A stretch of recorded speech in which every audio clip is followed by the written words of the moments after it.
So it finally happened. Nintendo finally revealed the Switch 2, and they actually called it the Switch 2. And I'm kinda surprised because I thought they would give it a name. You had the original Nintendo, and then you had the Super Nintendo. You had the N64, and then the GameCube, which was basically a Super N64. You had the Wii, and then you had the Wii U, which was a completely different concept, but it was still backwards compatible, and it had the same branding. Even their handhelds, you had the Game Boy, and then the Game Boy Advance, the DS, and then the 3DS, and they were all backwards compatible with the previous one. But they've never named one of their follow-up consoles with a number like the PS1, 2, 3, 4, 5, but now we have the Switch and we're about to have the Switch 2. And there are two theories of why I think they possibly did this. One, they are playing it safe. They don't want another Wii U debacle where people are like, is this the next console? Is this just an accessory? I don't really want this. They want to make it very clear to everyone that, look, this is the next generation. It's the same thing, but better. Just like you had the PlayStation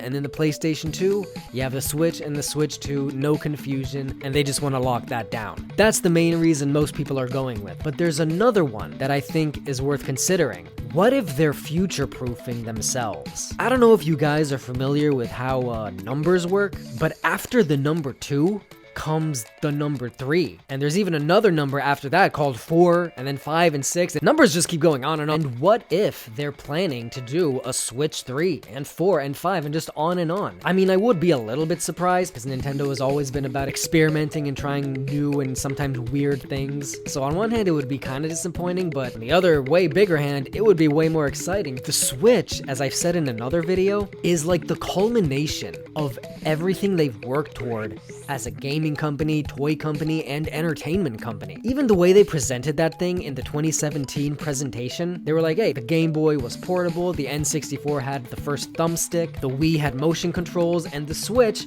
combines them all. They even presented it like that, like, this is our ultimate console. This is like the finish line of everything we've been working toward. So we just want to make a Switch 2, 3, and just keep iterating on this idea, which has clearly worked and has been our most successful generation ever by far. Now, if they named it something like the Super Switch or whatever, what would come after that? The Mega Switch and then the Ultra Switch? Eventually you're gonna run out of those. And also, as much as I like the name Super Switch, those other ones aren't as catchy as Switch 2, 3, 4, etc. So this name might be a kill two birds with one stone kind of thing. Play it safe and don't cause any confusion that this is the next generation, and future-proof for X amount of generations going forward, as long as the Switch form factor and concept is viable and lovable and successful. But what about you? What do you think of the Switch 2 actually being called the Switch 2? Hit the like button, sub to the channel, and let me know down in the comments.